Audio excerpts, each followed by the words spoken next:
Allez, bonjour à tous et bienvenue, nouvelle vidéo. On va se faire un petit récap sur les derniers résultats, donc des foncières cotées, qui me semblent intéressantes. C'est bien de suivre l'ensemble des foncières. D'une part, les résultats et d'autre part, les perspectives. Comme d'habitude, on est sur AllRate, selon moi, le meilleur logiciel sur les foncières cotées. Si vous souhaitez vous abonner juste à moi, parce que évidemment, vous pouvez vous désinscrire très rapidement, tous les liens sont dans la description, c'est moins de 5 euros. Et avant d'investir et de faire des erreurs, on l'a passé par un logiciel, au moins vous êtes sûr de connaître à minima la société.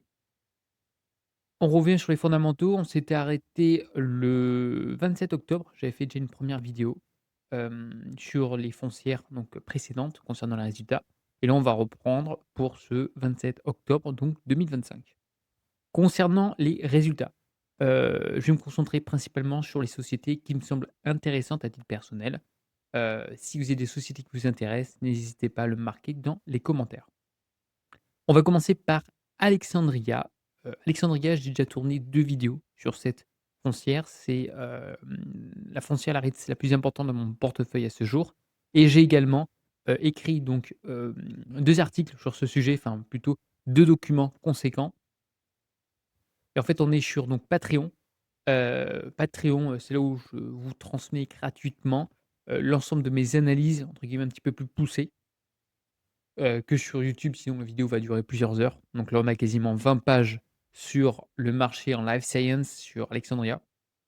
C'est toujours bien de comprendre l'environnement dans lequel sont les foncières. Le quarter, le troisième, où j'entre vraiment dans le détail. Après, on a la partie donc Roper Technologies par une présentation, le rapport intermédiaire de Technion. Voilà. On a également Prologis par la suite, on a Reply. Voilà, je vous présente à chaque fois des petits documents, enfin plus ou moins longs. Là, en tout cas, on est sur les 2 derniers, on est sur plus de 25 pages. C'est gratuit, on commence à avoir une petite communauté, on est de plus en plus nombreux, donc c'est super. Donc n'hésitez pas à rejoindre, c'est avec plaisir en tout cas qu'on pourra échanger sur ces différents sujets. Continuons donc, les foncières en tout cas moi qui m'intéressent, healthcare on a vu, retail, je vous ai déjà mentionné celle qui m'intéresse, en particulier. Alors on a, Netrate. Netrate, c'est une très jolie société que j'ai également au sein de mon portefeuille. Une petite problématique qui arrive, ça va être la partie dette, hein. Comme vous le savez, j'évite d'investir dans les sociétés endettées. Pourquoi? Parce que c'est compliqué par la suite de se désendetter.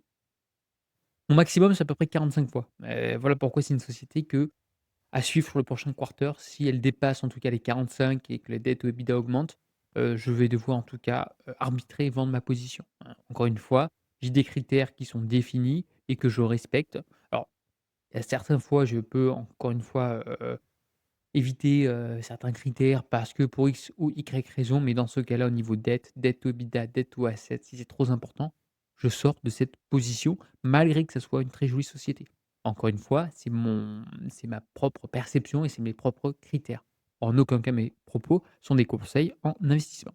Sinon tout va bien, taux d'occupation, on a vraiment la croissance, on a un portefeuille qui se développe, c'est normal, d'où l'endettement. Mais, évidemment, il faut qu'on joue entre d'une part l'endettement pour se développer, mais pas trop non plus pour pas être dans le rouge. Et je rappelle qu'on est sur une petite société, à tout instant, elle peut également se faire racheter. Mais je préfère ce type de société petite, agile et qui est sur des marchés entre guillemets «plutôt de niche» que du royalty income qui est très important voilà, à titre personnel, je travaille plutôt dans une foncière aujourd'hui. Lorsqu'on est à l'étranger, hein, partout, c'est compliqué d'être performant, voilà. Donc vaut mieux se concentrer sur une classe, d'actifs, donc un asset comme par exemple que du retail, heu et se concentrer sur une localisation prédéfinie et après c'est à l'investisseur de pondérer son portefeuille. Donc Netrate, oui, très belle foncière, mais attention toutefois à la partie dette. Une autre foncière en tout cas qui m'intéresse, à titre encore une fois pareil personnel, ça serait plus Agri Realty, une excellente foncière, mais qui se paye malheureusement un petit peu trop cher. On a 17 fois le price FFO, donc non merci, mais c'est une super foncière. On va voir par la suite EPRT, donc moins qualitatif que Agri. Agri Realty, c'est pour moi la number one. Par contre, EPRT, on a énormément de croissance. On a de la croissance à 2 chiffres, voilà, on a 6,5, c'est vraiment très impressionnant pour du retail. Toutefois, on va voir debt to asset qui commence à être limite, mais debt to EBITDA, c'est maîtrisé et price FFO pareil, on a 16, ce qui est quand même conséquent, mais on est sur des locataires moins qualitatifs. Et après on a Realty Income, on va en reparler de toute manière, mais je vous montre vite fait, Realty Income qui est une très belle foncière, mais pour moi, c'est trop gros. Ça se paye pas si cher que ça, mais je trouve que le portefeuille se détériore au cours du temps. Encore une fois, c'est mon humble avis. Debt to assets, voilà, 40 fois également, attention. On va continuer. Très belle foncière, c'est Welltower. Welltower, c'est une très belle foncière sur la partie healthcare, domaine de la santé, plutôt sur la partie, senior housing, c'est-à-dire tout ce qui est maison de retraite. Bon, plusieurs problèmes, selon moi. La première, c'est la valorisation. La valorisation, bah, elle est juste impressionnante et encore une fois, on est sur les FFO. Donc AFFO, c'est encore plus important.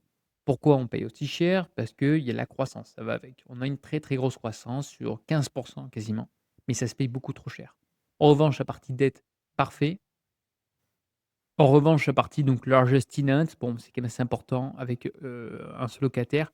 Généralement, c'est parce que, celui-ci s'occupe du fonds et après il y a un bail commercial qui est fait avec l'entité, avec la foncière, Welltower. Bon, en tout cas, je ne paye pas 37 fois, même si la croissance a le chiffre, c'est beaucoup, trop important selon moi. Même si la partie healthcare et la partie donc senior housings, et selon moi, va avoir une des perspectives qui vont être très importantes dans le futur. Continuons à prendre les sociétés donc, canadiennes. Bon, ça m'intéresse pas plus que ça. On va passer donc au mardi. American Tower, très connu également dans le monde des foncières. C'est une société qui, pour moi, ne m'intéresse pas pour plusieurs raisons, la dette et la croissance. Ça se paye quand même assez cher, 17 fois pour quelque chose qui rapporte 3,82 de yield et on est debt to assets, voilà, à 58, donc non merci.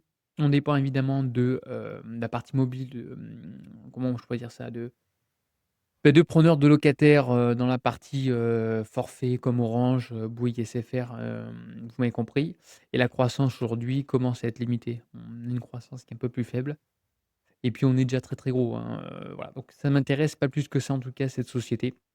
On paye ça quand même 17 fois, c'est quand même cher 17 fois je trouve. Même si dans l'absolu, c'est plutôt des sociétés défensives comme la partie pardon, résidentielle et je préfère la partie résidentielle. On va avoir par la suite Nextpoint Residential, m'intéresse pas plus que ça, vous inquiétez pas. Boston Office, voilà, ça corrige, hein. Tout ce qui est Office, c'est pas le bon moment, surtout la partie, USA. À la limite Europe, pourquoi pas, mais ça dépend de la société. Je pense qu'il faut être encore patient, encore 2 3 ans et je pense qu'il y aura des opportunités sur le marché.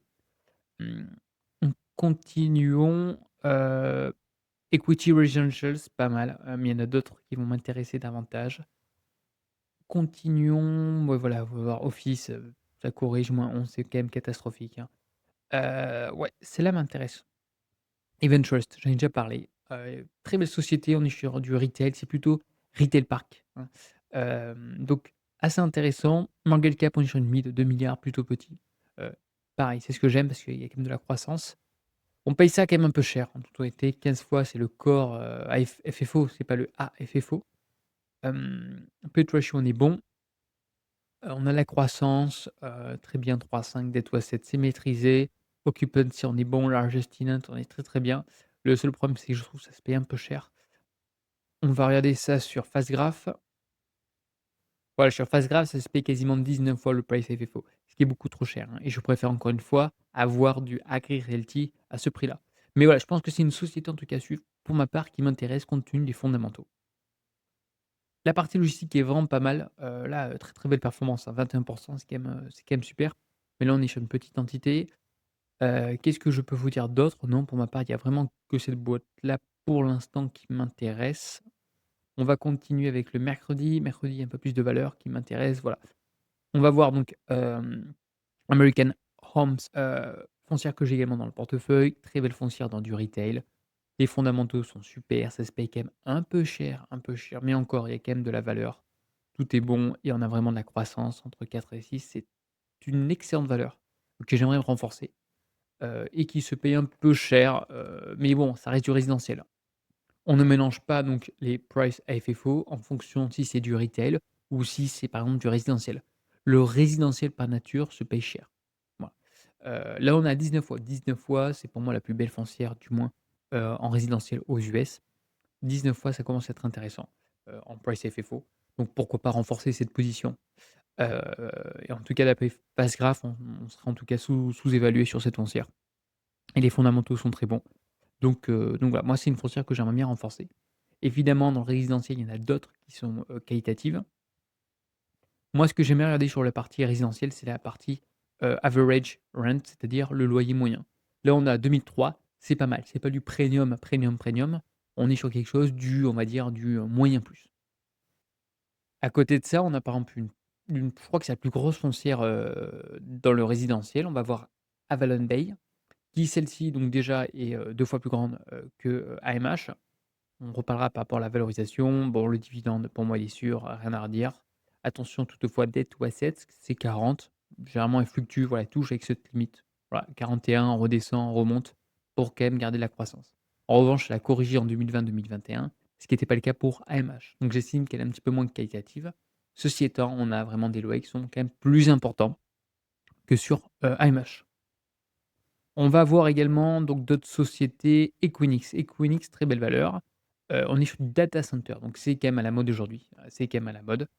Bémol selon moi, il y en a 2. Un, c'est la valorisation, 22 fois le price à FFO. Pourquoi on paye ça aussi cher? Parce qu'il y a la croissance, c'est quand même important. On n'est pas non plus à 2 chiffres et on a dette to assets plus de 50, plus de 50. Donc pour moi, la réponse c'est tout simplement, c'est non. Taux d'occupancy, on est environ donc aux 78 et 80 maximum. On a un taux d'occupation qui est inférieur évidemment au retail ou au résidentiel. Mais pareil, c'est trop cher, faut être patient sur ce genre de structure. On va vite fait regarder pour un petit peu plus de détails. Equinix, après on a la sa concurrente, c'est Digital Realty, pareil, mais qui se valorise un peu cher, voilà. Voilà, c'est cher, c'est cher, c'est cher, faut attendre, surtout que le marché price donc comme aujourd'hui on est quand même sur des niveaux de valorisation assez importants, comme toute valeur, hein, notamment le SP500, voilà, on est au plus haut, hein. Le SP500 on est à 25 fois. Donc j'ai pas de boule de magique, hein, je sais pas quand ça va corriger, mais tôt ou tard ça va corriger et les valeurs qui vont être le plus impactées selon moi, c'est la partie tech, c'est la partie IA et dans les foncières, c'est de la partie, data centers. Par conséquent, je pense qu'on risque d'avoir des points d'entrée sur ce genre de foncière cotée avec le temps. Faudrait juste être patient. Qu'est-ce qu'on a d'autre? Voilà, tout ce qui est office, ça continue de corriger, hein, donc c'est vraiment pas bon signe. Résidentiel, Essex Property, très, très belle pareil foncière, donc dans du résidentiel. Pour ma part, j'aime bien, mais attention l'endettement et la croissance, ça commence à être un petit peu limité. Voilà, endettement, on est à 48-50, c'est un cran au-dessus, hein, de Avalon Bay. Pareil, ça a corrigé en 2020 et 2021, mais ça se paye quasiment donc 16 fois les FFO et plus cher, quasiment 18 fois, voire 19, la partie AFFO. Donc Essex Property, voilà, ça se paye, 18 fois. 18,26, donc c'est quand même un peu cher, je trouve.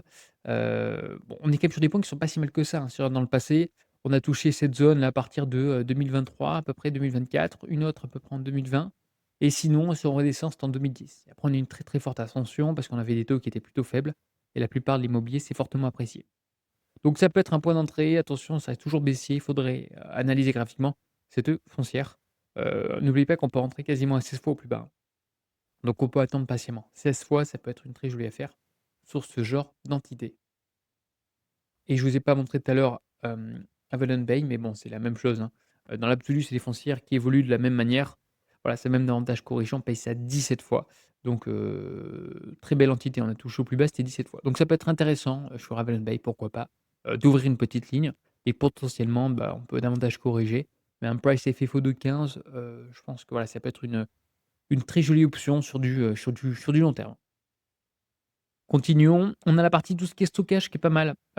Extra Space Storage, j'aime bien, mais attention, il y a plus trop de croissance, ce qui est quand même dommage. On a une croissance, voilà, qui stagne. Ouais, ça j'aime pas trop. Debt to assets, ça c'est un petit peu important. Le problème, c'est que si à la limite on a une dette, mais de la croissance, à la limite pourquoi pas? Là, on a quasiment plus de croissance et on a une dette qui est pour moi, quand même assez importante. Taux d'occupation, bon, on a à peu près le même, c'est pas mal, 93. Et ça se paye quand même 16 fois, donc on arrondit à peu près à 17-18 fois le price FFO. C'est quand même assez cher, je trouve. Qu'est-ce qu'on a d'autre? Invitation Homes, pareil, très, très belle foncière sur la partie retail. Mid-America, pareil, belle entité, sur la partie donc toujours résidentielle. Ça se paye quand même moins cher. On est sur des loyers un petit peu plus cheap, si je peux m'exprimer ainsi, voilà, à 1 600. Pareil, attention, debt to assets et on paye ça quand même un peu cher. Voilà, à peu près 16 fois. Ah non, 16 fois price FFO, c'est pas si cher que ça. Regardons un petit peu plus dans le détail. Ouais, ça commence à être pas mal. Le plus bas, 14 fois. Ça peut encore un petit peu baisser. Mais voilà, dans l'absolu, on n'a pas payé, ouais 17, on redescend 16. Ça commence à être intéressant. En revanche, attention, il faudrait creuser le détail, pourquoi ces baisses? Et c'est toujours baissier. Mais je trouve qu'on a quand même, une petite ouverture sur les foncières, en tout cas sur les foncières, sur les REITs, résidentielles. Continuons, Public Storage, c'est pareil, je préfère en tout cas sa petite sœur Shurgard en Allemagne, en Allemagne pardon, en Belgique, qui délivre pour moi davantage de croissance. Il y a quand même un marché en Europe, sur ce sujet, hein, contrairement aux US où c'est déjà pour moi, dominé par les 2 plus grosses foncières qui sont Public Storage et Extra Space Storage qui est voilà, juste ici, voilà. Ce sont quand même 2 très, très grosses foncières. Qu'en France, on a quand même de quoi faire. On va voir également Sun Communities, pareil, quelque chose un petit peu plus cheap également dans le partie résidentiel. 1376, pareil, ça corrige, ça se paye quand même plus cher. Attention, ça se paye plus cher, à analyser. Mais franchement, niveau foncier résidentiel, je vous ai déjà tourné une vidéo. Pour moi, il y en avait 4 qui m'intéressaient. N'hésitez pas à la visualiser. Si je la retrouve, je la remettrai en haut à droite. Bon, la prochaine fois, on fera jeudi, hein, pareil, il y a quand même pas mal de sociétés à analyser. Enfin, n'hésitez pas à me dire s'il y a des foncières que vous souhaitez qu'on analyse en profondeur. Et n'hésitez pas à liker, à partager, un petit commentaire et je vous dis à une prochaine. Allez, bye bye.